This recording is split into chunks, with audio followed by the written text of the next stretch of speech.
Bankat e nivelit të dytë që operojnë në Shqipëri argëtuan mbi 239 miliard lekë nga interesi i kredive të dhëna për gjatë gjithë vitit 2025.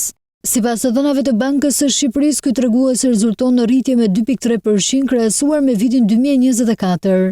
Ndërkohë, fitimi nga gjobat dhe komisionet që mbajnë bankat kur kryejnë transaksione arriti në 51.8 miliard lekë në total. Këto të ardhura janë rritur me rreth 13.6% krahasuar me 45.6 miliard që ishin në vitin 2024.